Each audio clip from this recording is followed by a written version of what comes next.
Olá, seja muito bem-vindo ao programa Perfil e Negócios.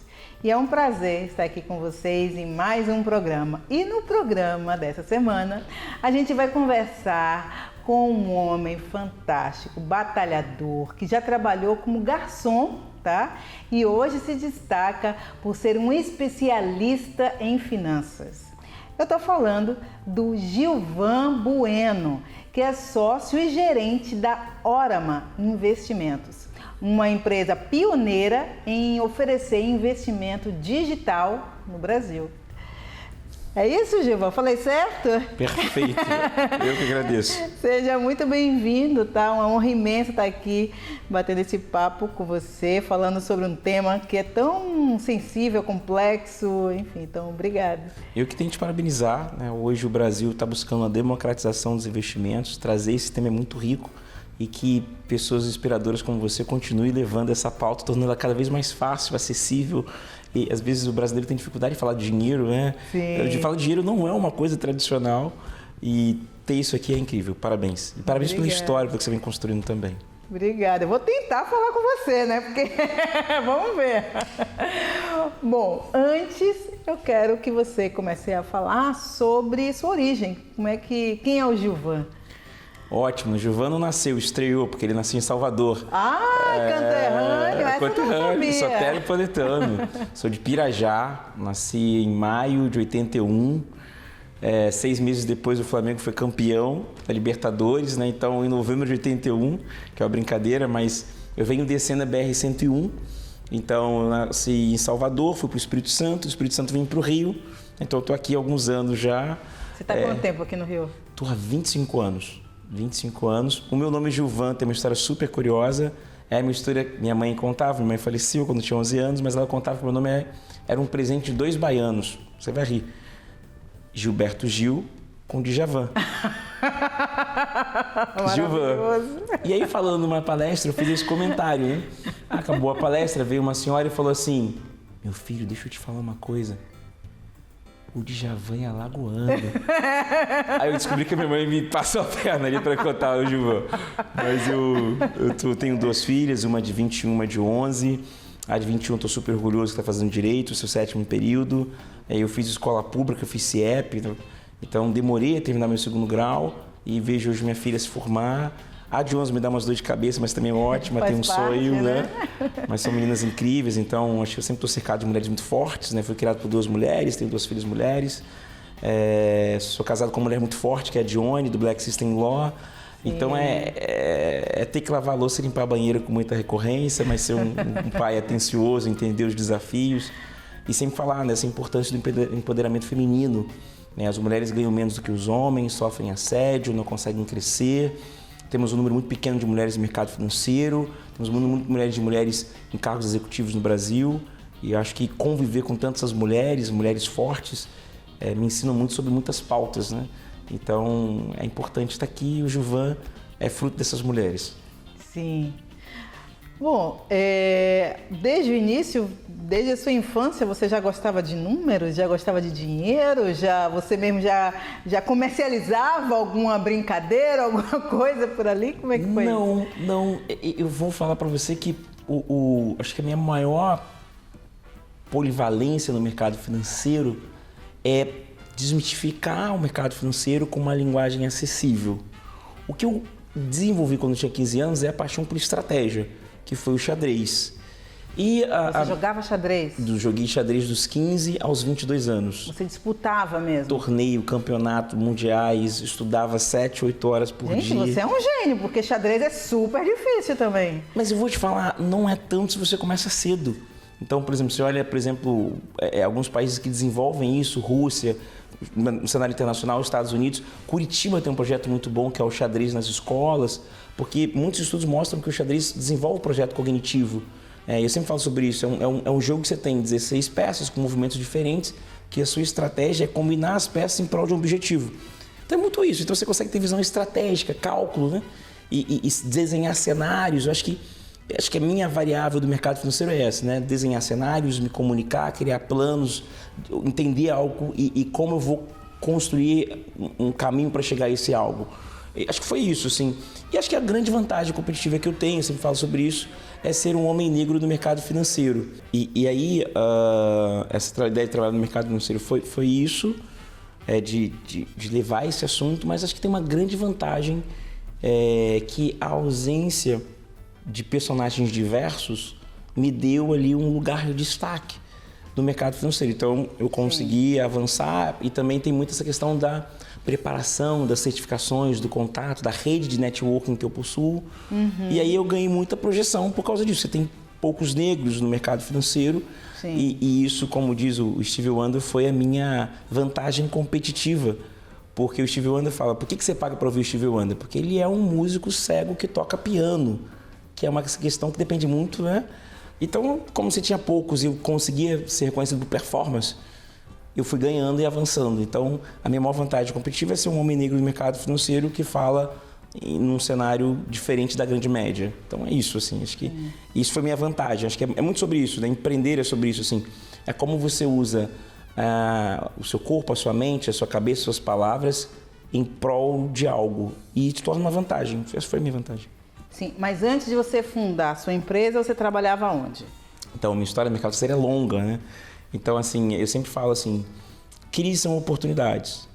Então, quando tem crise, tudo que é constante, o primeiro que é primeiro, ele é primeiro em qualquer lugar.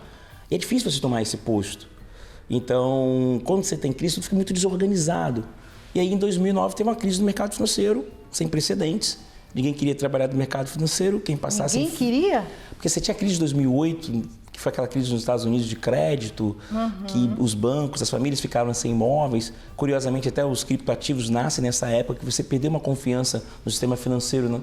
Porque você entendia que o sistema financeiro ia quebrar, que trouxe um risco, que o governo teve que intervir, que foi o ano do Obama no mercado, teve que intervir para salvar o mercado. E aí eu entrei porque eu era garçom, trabalhava na pizzaria, tinha assistido aquele filme A Procura da Felicidade, não é? com o Will Smith, e ele interpreta o Chris Gardner. Sim. E eu falei assim, eu quero trabalhar no mercado financeiro. Você assistiu o filme e falou, quero trabalhar com isso. E eu ganhei um livro, Pai Rico, Pai Pobre. Todo mundo tem que ler esse livro. E aí eu comecei uma história muito bacana. Vou falar os locais onde eu passei, e depois vou destacar a minha origem de formação acadêmica. Tá. Então, eu entrei em 2009 na Geração Futuro, que era uma corretora mediana, que estava ali partindo para uma construção. Logo em seguida, seu sócio fundador vem a falecer. O Itaú compra o Unibanco, e aí em 2010 eu passo para o Itaú Unibanco, então foi minha primeira multinacional no meu segundo ano de mercado financeiro. E eu sou da terceira forma de formação de consultores do Itaú, então o Itaú ele fazia uma preparação. Eu fiquei 3 meses estudando para me tornar um consultor de investimentos, com professores, com todas as benesses desse curso. Fiquei 2 anos ali e entrei no BTG Pactual aos 30 anos, eu entrei no mercado financeiro aos 27. O BTG Pactual é uma casa de muita excelência, de muito renome, de grandes personalidades, com excelentes currículos. Fiquei 5 anos no Pactual. No Pactual eu vejo essa questão do agente autônomo de investimento da XP, e vou trabalhar no escritório da XP, e foi incrível. Eu fiquei 3 anos e virei sócio com um mini equity ali desse negócio, criei uma carteira do zero de 60 milhões de reais, que é muito difícil. Aí vou para Nova York estudar, gosto muito do que eu vejo em Nova York, falo assim, cara, eu quero empreender, crio um negócio educacional antes da pandemia ou dentro da pandemia e ganho o Google Black Founders, né, que é um empreendimento que você disputa com mais ou menos 400 pessoas, 12 são escolhidos para ter uma empresa chamada Google Black Founders, que são fundadores negros. Então foi incrível, né? Como é que foi essa experiência? Essa experiência foi uma das mais difíceis, solitárias, mas que me mudou muito como empreendedor, porque quando você está no mercado financeiro, você vem para os investimentos.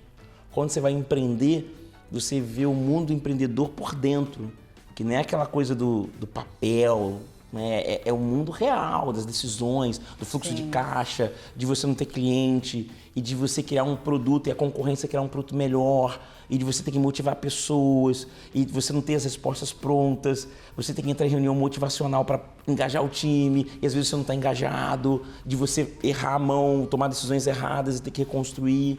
Isso foi bom, porque até ali eu tinha muito essa questão, vou tentar e vai dar certo. Nesse negócio eu tentei algo incrível, que foi criar lojas de rua de educação financeira, Loja de quê? De rua de educação financeira. Loja de rua? Ah, loja ali na rua de educação financeira, entendi. Que era um projeto que eu acho que é incrível que as pessoas tivessem, né? Sim.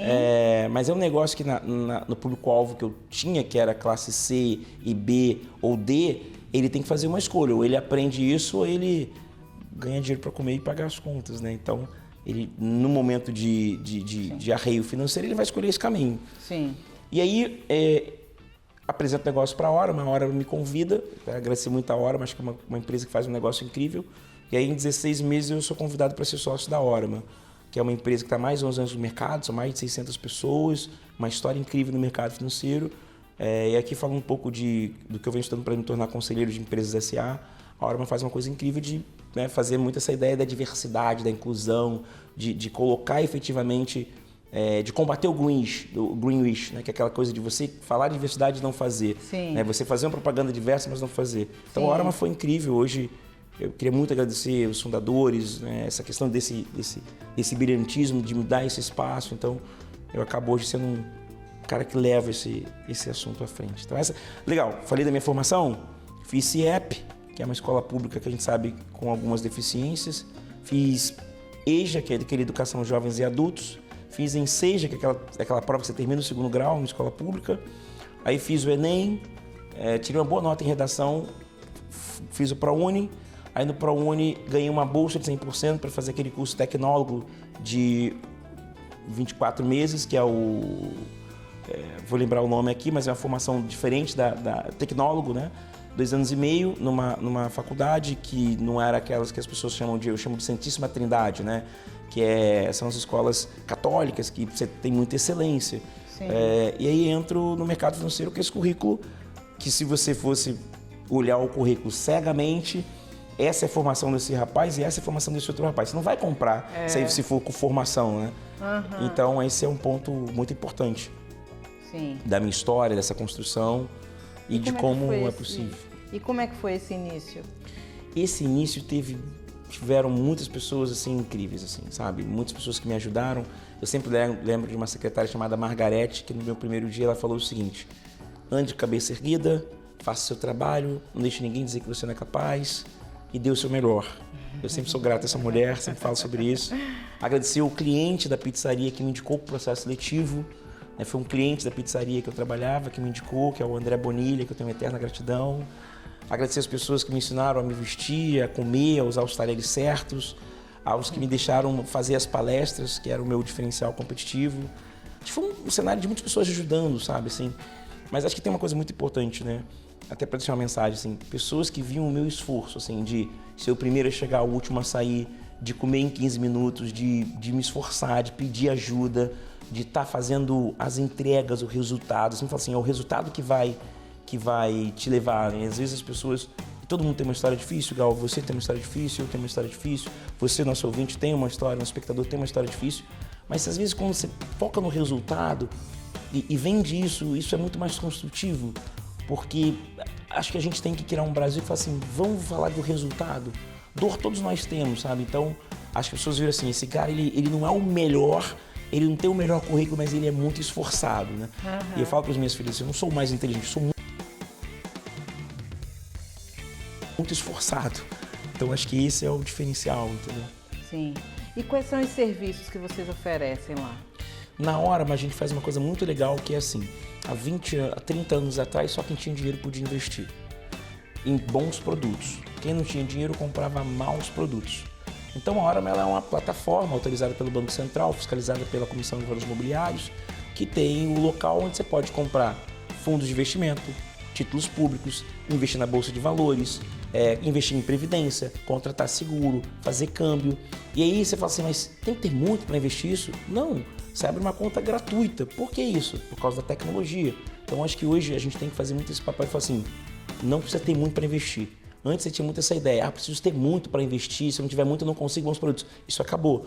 Com essa democratização que nós estamos construindo, você consegue acessar vários veículos de investimento. Acho que isso é o importante, essa democratização dos investimentos.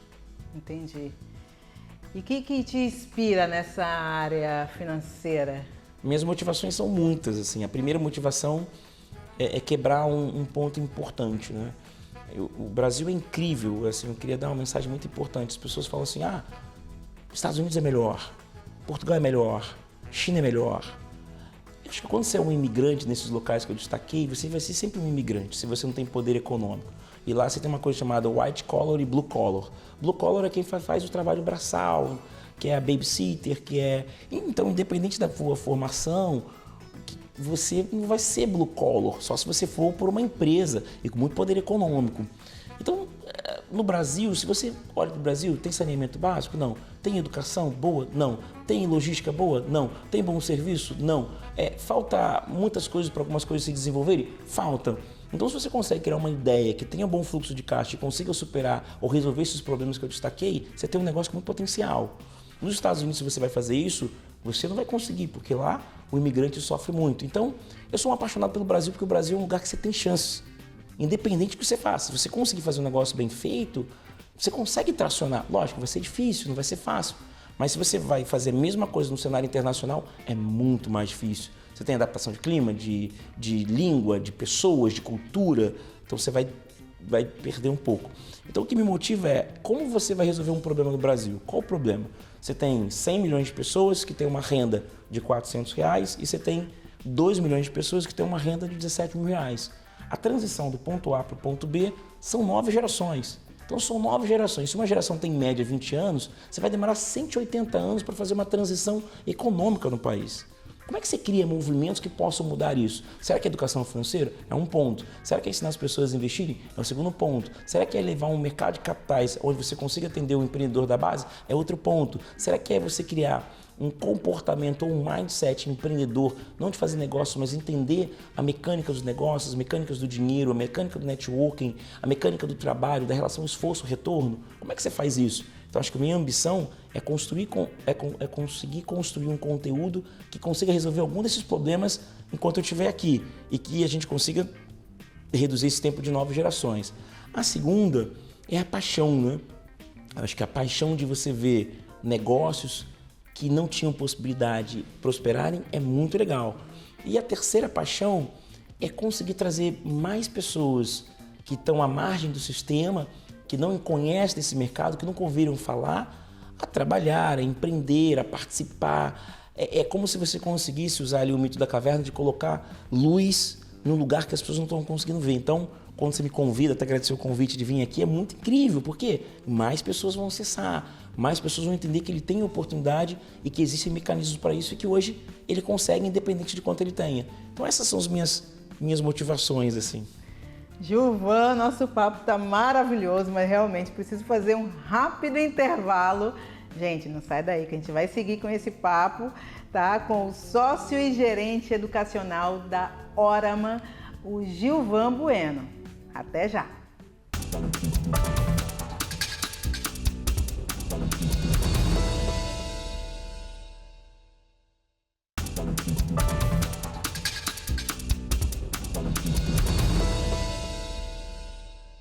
Estamos de volta com o programa Perfil e Negócios e hoje eu converso com o especialista em finanças, o Gilvan Bueno, que é sócio e gerente educacional da Orama Investimentos.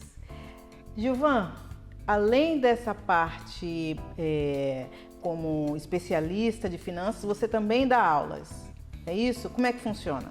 Isso é ótimo, isso começou, acho que o ponto de eu estar aqui hoje é isso.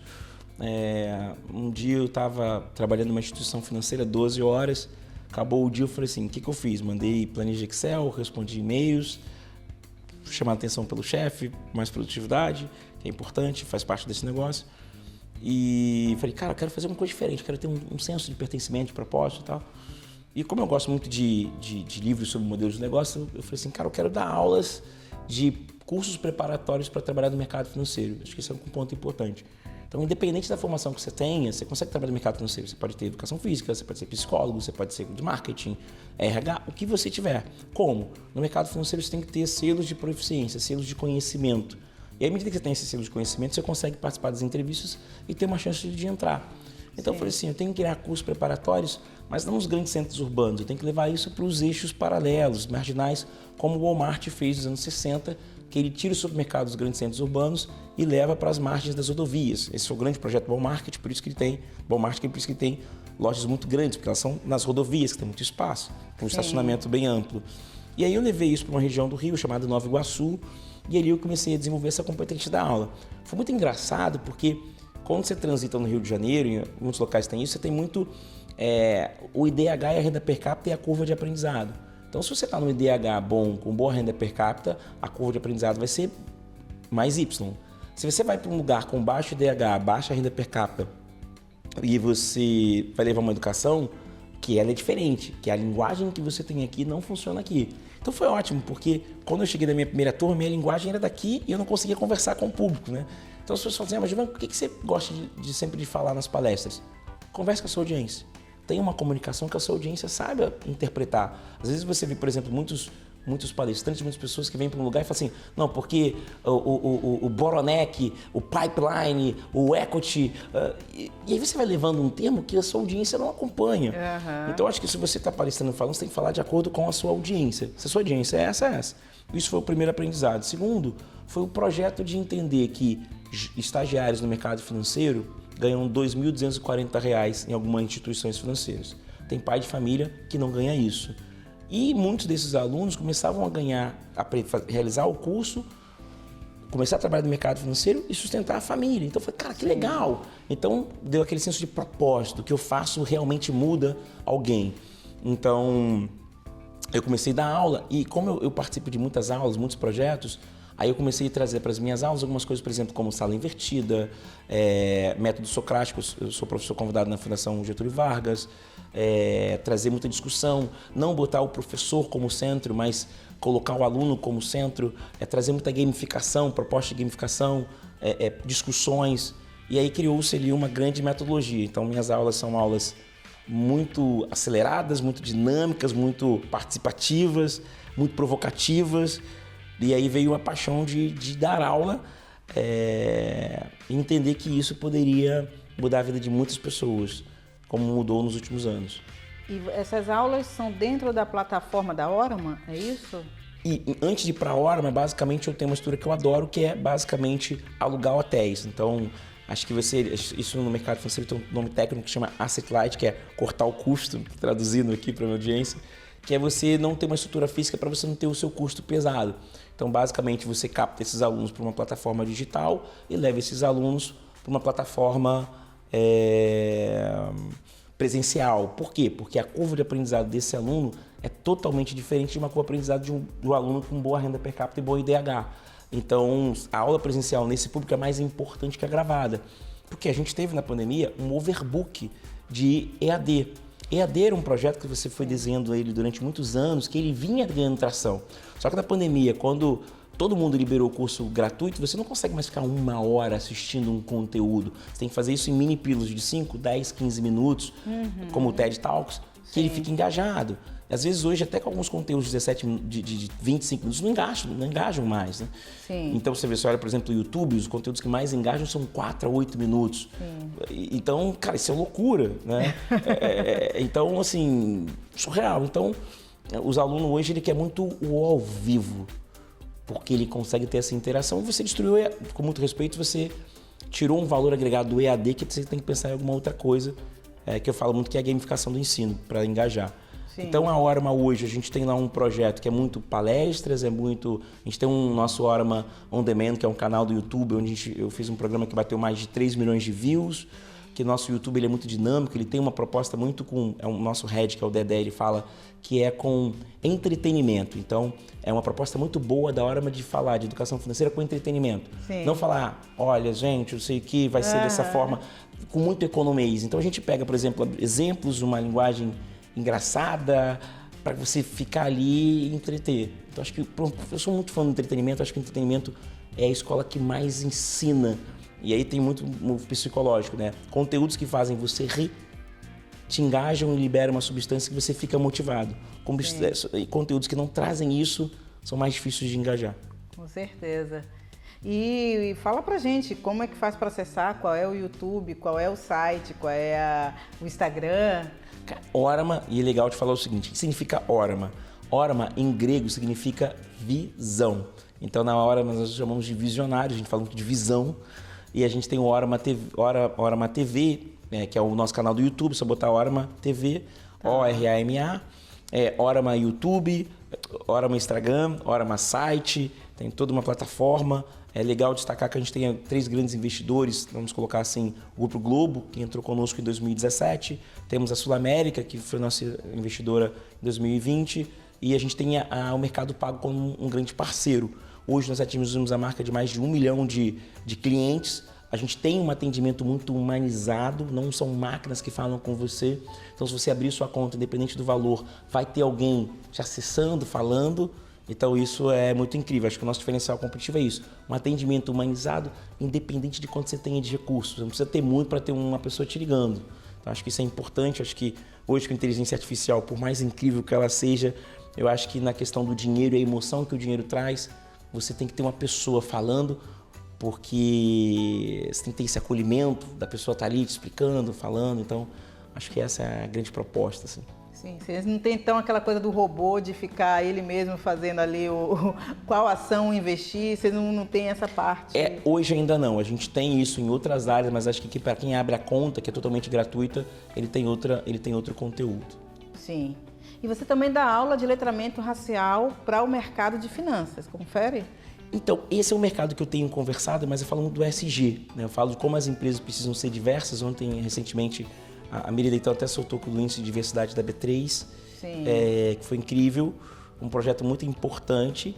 Então, a gente vem mostrando para as empresas como é importante ela ter diversidade, como é importante ela ter C-levels, né? Que são aquelas questões que são assim, o CFO, o CEO, o CMO, o COO, que eles dizem, é o chefe operacional, de produtos. Então, hoje, o meu trabalho é muito, talvez, levar isso. A gente tem um trabalho muito legal que é o seguinte, como levar a educação financeira para as empresas também. Acho que as empresas hoje têm desafios. Quais são os desafios? Você faz o pagamento para a empresa fala, o funcionário fala assim, pô, ganhei tão pouco, meu dinheiro acabou. A empresa é um M, vou sair da empresa porque eu ganho mal. Mas às vezes, se você olhar, a empresa ela paga melhor que o mercado. Mas o funcionário ele não fez tanta essa gestão que ele culpa a empresa pelo seu fracasso econômico. E às vezes você olha pessoas que ganham muito menos em outros setores que conseguem guardar dinheiro. Então, acho que a gente está olhando muito hoje para levar a educação financeira para as empresas. Então, a Orama hoje tem essa proposta. Assim. Sim. E você vê que tem ainda um mercado racista, o mercado financeiro? Olha, a gente está tendo um dos melhores anos. Assim, acho que depois infelizmente, o George Floyd ele trouxe uma atenção do mundo para essa questão. Acho que a gente tem que levar muito para o ESG, quando o Kofi Annan pensa o ESG, quando ele está na ONU, né, que é Involvement Social Government, que é empresas que pensam no social, na governança, no seu entorno, no involvement. Então, acho que você começou a ter as empresas pensando nisso. Eu sempre falo que a gente está em ciclos. Né? A gente teve o primeiro ciclo que foi falar do ESG. Depois a gente teve o segundo ciclo que foi o mercado financeiro criar produtos ESG. A gente agora tem um terceiro ciclo que quando o JP Morgan fala que ele tem que ter conselhos que tenham mais mulheres, que tenham mais questões, ele trouxe uma provocação, que até parabenizar aqui a Ambima, a CVM, que são os órgãos que falaram assim, começaram a criar regras e falaram assim, você tem que ter diversidade nos seus conselhos, né? Então, se olha, por exemplo, no mercado de empresas de capital aberto, são mais de 480, você não tem tanto isso. Então, a CVM falou, vamos criar conselhos que façam isso. E hoje, por exemplo, a minha preparação é virar conselho de empresa SA, levando muito essa visão de mercado de capitais, visando muito essa questão da empregabilidade, de como você cria produtos que possam ser rentáveis para o seu negócio e para a sua sociedade, e como você faz o ESG verdadeiro, por exemplo, pegar um negócio que uma empresa que não está tão bem e potencializá-la, sabe? Então hoje essa é a minha preocupação, assim, se a gente consegue fazer uma empresa mais diversa, a gente consegue criar produtos de investimentos com boa rentabilidade, criar mecanismos de transformação. Então, acho que hoje o mercado financeiro ele passa por uma mudança estrutural, que vai ser rápida. Não, Gal, não vai ser, vai demorar. Por quê? Porque conhecimento não é pastel, né? Você tem uma curva de aprendizado. Então, hoje eu sou conselheiro da B3 na parte de um grupo de trabalho que pensa sobre isso, criando ali gatilhos, mecanismos para a gente combater uma questão importante que eu queria falar, que é a tokenização. O que é a tokenização? Então, você tem 600 pessoas, você tem um profissional negro, um profissional com outra orientação sexual, uma mulher, e você fala assim, nossa empresa é diversa. Isso não é diversidade, né? Diversidade é você botar uma meta e falar, vamos ter 20% da empresa com um potencial dessas características. Um PCD, por exemplo. Um outro cuidado é, nós somos diversos porque nós temos profissionais negros? Não. Nós somos diversos porque nós temos PCD, outra orientação sexual, indígenas, mulheres. Inclusive em cargos de liderança. Em cargos de liderança, né? Então, a gente tem uma história muito legal. Eu sou conselheiro de um fundo chamado Baobá, que é o Giovanni Harvey, que é maravilhoso. Giovanni, um beijo para você. E aí a gente estava, o Baobá tem um capital, a gente foi aplicar esse capital. E como eu sou membro do conselheiro, eu perguntei para essa empresa que ia gerir os recursos. Você tem negros em posições na sua empresa? Sim, tenho. Eu falei, que bom. Eles são seus sócios? Não, eles estão em cargos estratégicos. Não, você tem mulheres? Temos, elas são seus sócios, têm cargos estratégicos. Você tem PCD? Não, não tem. Você tem indígena? Não, não tem. E aí a gente cancelou o investimento. Né? E eu fiquei conhecido lá por essas perguntas, enfim. Talvez eu perdi um amigo. Mas eu acho que assim, se você... acho que tem 2 exemplos aqui muito bons. Talvez um exemplo, né? Por que a CIA ou o FBI falharam em combater a guerra ao terrorismo contra o Al-Qaeda, vamos colocar assim, né? O ISIS? Porque eles criaram um perfil de agente infiltrado que era branco, caucasiano, olhos azuis. E quando você manda essa característica para o Oriente Médio, ele não consegue ser um espião. Porque ele não consegue ser diverso nesse ambiente. Então, isso é um comentário que fala como o serviço secreto falhou em criar diversidade, porque ele não conseguia ter espiões espalhados pelo mundo. E aí ele não conseguia prever os ataques que iriam acontecer. Então, a falta de diversidade é uma coisa que Harvard fala, que se você não tem um ambiente diverso, você não consegue entender de outras culturas.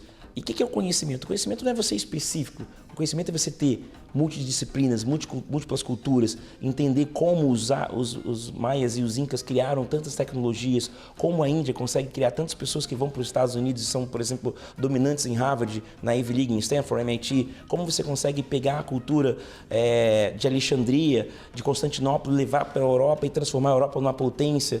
Então você olha que o mundo ele é diverso. Como a China conseguiu se desenvolver, porque ela foi nos Estados Unidos, pegou a cultura dos Estados Unidos, levou para a China e criou um modelo econômico de um capitalismo. Então, se você não tem diversidade, você não consegue fazer bons negócios, porque você vai ter uma pessoa pensando da mesma maneira. Então, imagine, você tem 100 pessoas parecidas, eles vão olhar tudo pelo mesmo ângulo deles, não vão ter interpretações diferentes, sabe, construtivas. Então, ser diverso, ele é importante nesse aspecto, para boas construções. Eu queria que você falasse agora um pouco desse movimento da B3 em relação ao ISD. É um dos movimentos mais incríveis. Sim. Acho que assim, eu acho que você tem que vir de top-down, né? Assim, de cima para baixo. Acho que a gente tinha um movimento de baixo para cima nesse tema, de pessoas como você, eu e outros influenciadores, outras autoridades, outros formadores de opinião falando sobre isso, mas você não vê isso no top, né? Pô, agora você tem o top falando de que ele cria um índice, então se ele cria um índice, você fala, caramba, vai ter um índice sobre isso, né? Então... As empresas vão ter que se mexer. É isso. A gente sabe que ou esses pelo movimentos... amor ou pela dor. Adorei essa frase. Como disse meu amigo, o Renato Meirelles. O Renato é maravilhoso. E agora você tem um movimento lá de cima, né? Sim. E que agora aqui é um advocacy dentro das empresas. Mas que aqui tem um importante, e é legal, Gal, falar sobre isso, que é o seguinte, né? Para você, profissional que está aí querendo entrar no mercado, participar de conselhos. Um conselho, se torne o melhor, se especialize, tenha soft skills diversos, sobre ciência de dados, inteligência artificial, mercado de capitais, contabilidade, matemática financeira, estruturas societárias. Por quê? Porque a minha grande discussão quando nós tivemos as discussões das cotas raciais, as pessoas falam assim, não, ele é de cota, ele não é bom. Uhum. Essa foi a discussão no primeiro momento. Sim. Então, eu acho que a gente tem que evitar que as discussões das empresas sejam, não temos pessoas qualificadas. Então, se o profissional está aqui querendo entrar, ele tem que participar, por exemplo, até mandar um abraço para a Jandaraci, do Conselheira 101. Jana, maravilhosa, né? Porque ela está fazendo isso, assim, vamos formar. Sim. Vamos tornar os melhores. Então, a gente vai entregar os melhores. Então, a minha crítica é, você quer participar disso? Não deixem te tokenizar. Pegar você e falar, não, a gente agora tem aqui uma pessoa diversa. Às vezes, essa pessoa não é tão boa. Ela não tem os soft skills necessários. Então, acho que aqui o desafio nosso é como nos potencializar do ponto de vista de conhecimento para chegar e falar assim, nós somos muito bons. Por quê? Aí eu chamo que é o desafio da primeira onda. Se a primeira onda não for boa, a segunda vai demorar um pouco mais. Então, essa primeira onda ela tem que ser muito forte para fazer as transformações. Gilvan, a gente precisa ir para um rápido intervalo, é rapidinho, tá? Hoje a gente está conversando com um especialista em finanças, o Gilvan Bueno, da Orama Investimentos. Um instantinho só.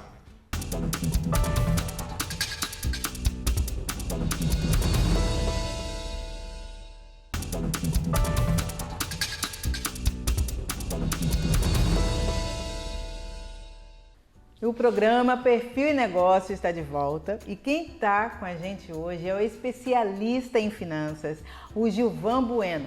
Ele que é sócio e gerente educacional da Orama Investimentos, uma empresa premiada e pioneira em oferecer investimento digital no Brasil. Gilvan, você também teve alguma coisa em relação a Forbes, né? Você foi aí, né? Fala aí um pouco sobre isso. É muito legal, assim, isso nasceu na pandemia. Queria muito agradecer a Giovana Albex, que me deu essa oportunidade. Ela estava fazendo uma reportagem sobre 9 empreendedores negros que estavam fazendo algumas ações. E ela meio que eu contei para ela, falou, cara, que incrível, vamos fazer isso. Porque eu tinha criado loja de rua de educação financeira. Acho que a gente tem no Brasil um desafio que a gente tem que se debruçar sobre isso, que é essa questão do endividamento familiar das famílias. O endividamento familiar é de 70% da população, 80% da população. Recentemente, o presidente do Banco Central fez um comentário muito bom. Hoje, 40% das operações de crédito no Brasil são pagas com cartão de crédito. O cartão de crédito ele tem uma taxa de 480% ao ano. Então, você tem que pensar em novos mecanismos de crédito, você tem que criar novas alternativas. Acho que o Brasil fez algumas coisas muito legais do ponto de vista de pensar, por exemplo, a lei de superendividamento é uma coisa que tem nos Estados Unidos, que é incrível, mas hoje 6% do PIB brasileiro é do judiciário, né? Então hoje o gasto do Brasil vai 6% para o judiciário. O judiciário tem muitos processos que demoram. Então, por exemplo, será que essa lei de superendividamento vai ser rápida? A gente tem ali o PROCON respondendo, mas será que o brasileiro que está endividado, ele se sente motivado a ir acionar isso? Ele conhece, isso está tão próximo dele? Não está. Então, é um mecanismo que não chega tão rápido. Por exemplo, a gente pensou no cadastro positivo, que é você ter ali um histórico, mas não pegou. A gente pensou no Open Finance, que é onde você deixa todos os seus dados abertos para ter ali melhores condições de crédito. Ainda não pegou. O que a gente tem de ponto de vista mais efetivo na parte do crédito? Então, são algumas soluções que eu acho que tem que ter essa parceria público-privada. E a Forbes a Giovana fez a reportagem, isso foi ótimo. Queria agradecer que isso me botou no cenário. Minha esposa fez um comentário muito bom. Legal, apareceu, mas quando é a capa? Então agora eu trabalhei para capa. Isso, eu tenho que pensar grande e pequeno. Queremos capa, com certeza. Pensar grande e o pequeno dá o mesmo trabalho. Eu acho que tem uma coisa chamada moonshot, né? Você tem que pensar em coisas que tem que mirar na lua. Se você não mira na lua, se você mirar na lua, você vai chegar talvez na metade. A metade já é muito longe. Sim. Então você tem que pensar grande, tentar fazer coisas grandes. Acho que recentemente eu participei de um evento, muito dessa questão, por que o Brasil tem 15 milhões de MEI? Porque o MEI, e com um limite de R$81 mil ano, a gente está hoje numa discussão de aumentar esse limite do MEI para 144 mil. Então, será que você vai tornar uma pessoa economicamente ativa se ela tem um negócio que fatura R$81 mil? Ela tem que faturar mais, né? Sim. E aí quando você pega, por exemplo, essa destinação de capital para empreendedores negros ou periféricos ou com outra orientação sexual, mulheres, por que você dá cheques pequenos? Por que você não pode dar cheques maiores? Você tem que ser que a formação dele para empreender. Então, acho que o MEI ele tem uma resposta muito empreendedor por necessidade em algum momento, ou talvez por uma mudança dessa relação empregador e trabalho, onde ele tem que contratar o MEI para fugir dos encargos trabalhistas. Então, a gente tem que pensar novos mecanismos para acelerar. Acho que esse jeito que talvez não está produzindo riqueza. Então, a gente tem que pensar em como produzir riqueza. Então, acho que a gente tem que criar... O que você entende que seriam esses novos meios? Acho que a gente tem que pensar, por exemplo, de ensinar novas estruturas de captação de recurso, novas estruturas de modelagem de negócio, criar redes de networking, redes de apoio, fazer um trabalho de sair do ar-condicionado e ir aonde realmente as coisas acontecem. Acho que a gente faz muito trabalho onde tem ar-condicionado e você não fala para as pessoas, vamos empreender com outra necessidade. Mas a gente também tem um desafio que é o seguinte, a gente tem mais de 100 milhões de pessoas com rendas muito precárias. Por exemplo, a gente tem 80 milhões de pessoas dependendo de uma transferência de renda. Isso é um custo para o Estado de 150 bilhões de reais, que é o furo do orçamento atualmente. Então você tem que pensar em mecanismos, tem que pensar em nova regulamentação, você tem que olhar novas formas do governo fazer isso, a gente tem que pensar, por exemplo, em como vai fazer pesquisas que possam ajudar o país, você tem que criar novos modelos de formar os jovens, a gente tem muito uma coisa chamada população neném, que é muito grande, que é o jovem entre 17 e 24 anos que nem trabalha nem estuda, acessar o ensino de qualidade, por exemplo, desconstruir aprovações automáticas nos estados. O que é aprovação automática? Você tem jovens chegando na 7ª série que não sabem ler nem escrever, mas eles estão na 7ª série. E aí você tem uma coisa muito legal, de cada 10 jovens que fazem escola pública, só 4 vão para o superior. De cada 10 jovens que fazem escola privada, 8 vão para o superior. E aonde está esse ato de 6 jovens que não foram para o superior? Então acho que você tem que criar mecanismos e acho que assim tem muito os projetos de longo prazo, sabe?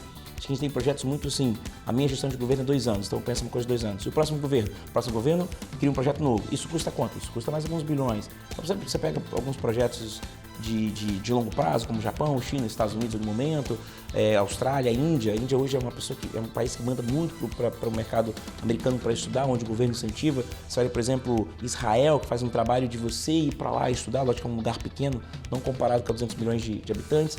Mas você tem mecanismos de longo prazo, sabe, de formar talentos. Por exemplo, a gente tem aqui o Ciências Sem Fronteiras do Brasil. Eu vi um filme agora do Oppenheimer, que é o cara que criou a bomba atômica. Putz, esse cara ele foi para a Europa, aprendeu sobre energia nuclear, voltou para os Estados Unidos e criou os Estados Unidos na energia nuclear e os Estados Unidos se tornou a maior potência. Mas os Estados Unidos financiou isso.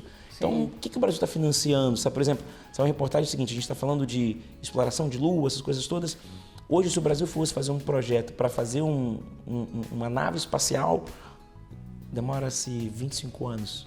O próprio cara faz o estudo. Então, você vai ver que a gente vai ficar numa competição que os grandes players estão indo e a gente vai ficar para depois. Sim.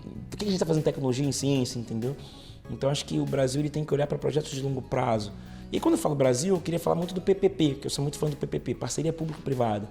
Acho que hoje o Estado do Brasil, o Brasil, ele tem 80% dele para pagamento previdenciário. 80% que o Brasil arrecada é para pagar previdência, 20% é para investir. Então, essa capacidade de investimento é cada vez menor.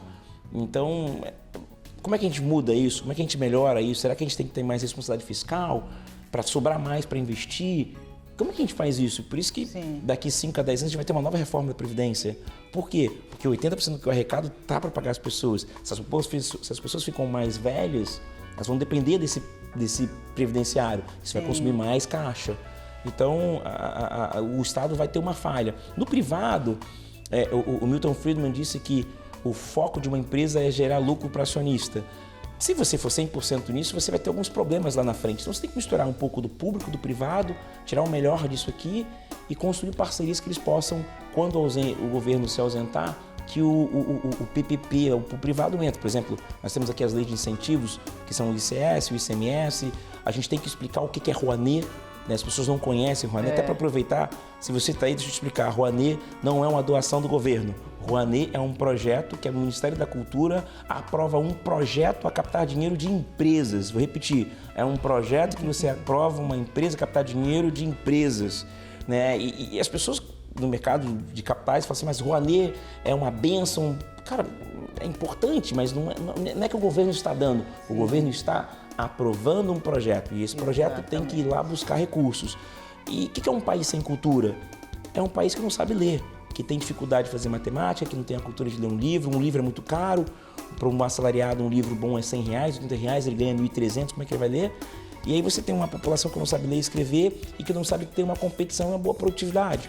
Então acho que o PPP ele consegue unir o bom desses dois lados e criar, por exemplo, leis de incentivo que possam complementar a ausência do governo, a ausência do privado. Aí acho que a gente fala de ESG, eu acho que o ESG 5.0 daqui a alguns anos. Não, muito bom você ter falado das leis de incentivo, porque há uma desinformação, né, absurda. Muito grande. E até um preconceito em relação às leis de incentivo, né? E elas fomentam também o nosso PIB, né? Na nossa economia, nossa cultura. Então foi muito importante você falar sobre isso. Acho que você vai para algumas pessoas gostam de ir para a Europa, enfim, outros lugares. O berço cultural é muito importante, né? A cultura, ela consegue criar a imaginação. Como é que é o processo de você imaginar e construir? Não pode ser alguma coisa pragmática, porque senão você vai chegar sempre no 1 mais 1 igual a 2. alguém na sua santíssima trindade do pensamento pensa, mas isso elevado à terceira potência? E se eu botar alguma coisa aqui para jogar o exponencial, sabe? Então, acho que a cultura, ela te leva para o exponencial e a cultura, ela te abre formas para você aprender mais fácil. Acho que enquanto a gente não conseguir olhar para isso, a gente vai ficar muito mediano nas respostas, sabe? Acho que a gente tem que olhar para a cultura com outros olhos, assim, tirar um pouco o preconceito, né? Porque sem cultura você não consegue construir. Estudar é uma cultura, ler é uma cultura, fazer conta é uma cultura. Então, e saber da própria história do país, né? Quando a gente fala de cultura, a gente está falando também de memória, né? É ótimo você falar sobre isso, né? Então você olha, por exemplo, um passeio em Paris, né? Vamos olhar para Roma. O passeio em Roma é incrível. Você vai no Coliseu, 1000 anos. Você vai nas principais 300 igrejas, 1000 anos. Vou falar um lugar incrível que tem também 1000 igrejas, que você pode olhar uma igreja por dia. Chama-se Salvador. Salvador você consegue visitar uma igreja por dia, é linda, é incrível. E tem muita cultura que é pouco explorada. Tem um convite ao governador, faça um circuito para conhecer as igrejas da Bahia. Né? Você pode aqui no Rio ir em Paraty, que tem uma baita história. Você pode pegar as igrejas dentro do Rio e fazer uma baita história. Você pode fazer ali o nosso caminho ali na Praça Mauá, que tem um amigo nosso que faz, me fugiu aqui o nome agora. Pequena África, né? Acho que o brasileiro, ele valoriza muito. Ir para Roma visitar as igrejas, ele paga por isso, ele aceita pagar por isso. Mas no Brasil ele não aceita pagar. Você tem aqui Iotim, que é incrível, né? Você tem Ouro Preto, que tem uma baita história. Né? Você tem, por exemplo, a Guerra do Genipapo, que é em Teresina, que poucas pessoas sabem que a independência nasceu ali. Você olha, por exemplo, o Nordeste tem muita história. Mas a gente acha que é incrível pagar para ver Roma, para ir. É incrível, e é incrível, tem 1000 anos. Mas acho que a gente, quando conhece pouca história, perde. Então, até queria aproveitar aqui, quando a gente fala de diversidade, as pessoas não vão entender, mas eu queria convidar todos a ouvir uma coisa chamada Projeto Quirino, que é um dos maiores podcasts para ensinar as pessoas o que é diversidade no Brasil. Se você assistir, me marca e conta. Foi incrível o Projeto Quirino. Tá no Spotify, né? Tá no Spotify. O Projeto Quirino é incrível. Sim. É uma aula em 6 episódios via podcast. Assim, eu amo esse negócio, falo para todo mundo. Sim. Agora, Givan, queria que você desse algumas dicas para quem quer empreender no ramo das finanças, seja tendo um banco, tendo uma corretora. Acho que assim, tem uma coisa muito importante que está no livro chamado Outliers, né? Quantas horas tem um sucesso? Pergunta boa, né? Então, um escritor chamado Malcolm Gladwell, ele escreveu o seguinte, ele escreveu um livro chamado Outliers e ele falou 10.000 horas. O sucesso tem 10.000 horas. Piloto de avião, quanto mais horas percorridas, ele ganha um brevet. Músico, quanto mais horas tocadas, ele ganha um brevet. Costureira, quanto mais horas tocadas, ele ganha um brevet. Piloto de carro, quanto mais horas. Piloto de moto. É muito impossível você olhar uma pessoa que é com alta performance e falar assim, quantas horas você teve? Michael Jordan, 10.000 horas. Sim. Tem um documentário que está na Apple que chama do Stephen Curry, que é um grande, um dos maiores cientistas dos Estados Unidos, um cara que é abaixo da média. Ele é do basquete. E ele não tem o padrão de altura da NBA, mas ele é o maior pontuador da NBA. E conta isso, né? Por que eu tô falando isso? Porque ele pratica muito, né? Sim. Então o Celso tem 10.000 horas. Então se você quer fazer um negócio bom, eu acho que você tem que ter 10.000 horas. Você tem que ter muitas horas de voo para você ter. A Gal tem uma produtora que são anos, né? Até te parabenizar pelo trabalho na TV Globo, pelo trabalho em outros locais. Muitas horas, muito teatro, muita técnica, muito treino. Lembra da Gal do primeiro? Nem quero lembrar. Como é que era a Gal do primeiro? Era incrível, não tinha. Né? Primeiro, então, se você quer ser um empreendedor, você tem que ter 10.000 horas. Sim. Capítulo 6 do livro Pai Rico, Pai Pobre. Mude de empresas para você aprender. Então você tem que ter uma vivência de dentro dos negócios dos outros, horrível. Mas tem que participar de muitos negócios, tem que ver muitas ideias para você entender. Né? E o meu mentor, que é o Oscar Decotelli, da DXA, que é um cara que tem muito carinho, que tem uma paciência absurda comigo. Eu sou uma mente inquieta, enfim, eu tenho um TDAH, eu sou muito agitado. É difícil falar desse TDAH, mas ele me trouxe até aqui, mas hoje tem que fazer o tratamento para consertar. Então eu sou muito agitado, muita dificuldade de dormir, então hoje tem muita atividade física, né? Sim. É para isso, então até o terapeuta fala, cara, o TDAH te ajudou para umas coisas, mas tem hora que ele faz mal, então você tem que falar sobre isso. Acho que hoje o Brasil tem muitas pessoas com TDAH que não falam sobre isso. Acho que é a primeira vez que eu falo publicamente sobre o meu TDAH. É importante você dividir com a gente mais. E eu sou muito agitado. Então, assim, você tem que, depois de participar de muitos negócios, tem que entender assim, o que você é bom. Isso é o que o meu mentor, ele fala assim, o que você é muito bom? Eu sou muito bom nisso. O que você não é muito bom? Cara, contrata alguém que faz. Não tenta ser o bom em tudo. Se você é muito bom numa competência, monetiza essa competência. Não adianta você querer, vou trabalhar uma coisa que eu sou fraco. Contrata alguém que é muito bom. Faça parcerias estratégicas com coisas que você não é bom. E reconheça isso. Assim. Acho que tem pessoas que são soberbas, né? Acho que hoje eu estou num processo de autoconhecimento muito importante, que eu nunca tive nos últimos 42 anos, que é entender que hoje eu sou liberto, né? Eu era, há 14 anos atrás, um garçom que servia a mesa, que foi crescendo no mercado financeiro, mas nunca parei para analisar assim, cara, como é que você chegou até aqui? Tá tudo bem com sua cabeça? Você tem falha, você precisa melhorar. O TDAH te traz problema, às vezes, alguns momentos, me traz problema. Então, é reconhecer que você tem deficiência, sabe? Sim, faz parte, né? Acho que o quinto ponto aqui é não ser super-homem, super-mulher, sabe? Você sofre, você chora, você tem dor, você erra, você quebra. Suas decisões podem ser erradas. Acho que as pessoas querem criar muito a cultura do cara incrível, a moça incrível. Cara, não existe, você vai errar. Porque às vezes o erro te leva a lugares que você nunca imaginou. Então, combater isso, né? Acho que a sexta coisa aqui é se cercar de pessoas boas e não se cercar de pessimistas, vitimistas. Você é média 5 pessoas que você anda. Se você vê um vitimista, sai correndo. Se você vê um pessimista, não fala. Manda ele ver um filme de uma comédia. Né? Acho que esse é muito importante, né? O sétimo por que o Peter Pan anda? Por que o Peter Pan voa? Porque ele tem pensamentos felizes. Se você sentir que você está num pensamento muito ruim, muito pessimista, tenha pensamentos felizes. 8. Networking. Cara, invista muito em networking, faça boas parcerias. Eu tinha uma estratégia no começo que era em restaurante tomar um drink e ir embora, mas eu ficava observando o comportamento das pessoas. Separe um dinheiro para fazer uma viagem, separe um dinheiro para fazer um curso diferente das pessoas que você está. E o 9, não deixe ninguém dizer que você não vai conseguir. Não deixe assim. Se você tem um sonho, se você tem um objetivo, vai atrás, acorda cedo, se esforça. E uma hora acontece. É muito difícil quem trabalha duro, acorda cedo, tem brilho nos olhos, paixão, dedicação, vontade. Porque eu acredito muito no 10 do segredo. Se você, frequência de rádio, para encerrar. O rádio ele é uma ciência. Se você sintoniza ele no lugar certo, ele toca música. Se você não sintoniza ele no lugar certo, ele fica chiando. Então, se você joga para o universo os seus planos, as suas ideias, cara, isso conecta, vai achar uma frequência que as coisas vão acontecerem. Então, isso são as 10 coisas, eu posso ter passado a ordem aqui, mas essas são as 10 coisas que eu acredito muito que mudam. Eu amei e amei principalmente a questão da física quântica, né, da lei da atração. Amo, sou viciada nisso. Todo dia medito pensando nessa questão, né, da lei da atração, o que eu quero atrair, quais as próximas metas, né? Você imaginar onde você quer chegar, eu acredito muito. Cara, muito legal.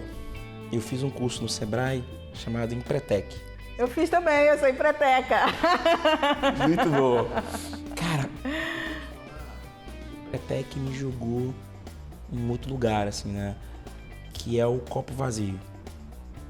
Acho que tem uma coisa que eu não falei, que é se colocar em locais desconfortáveis.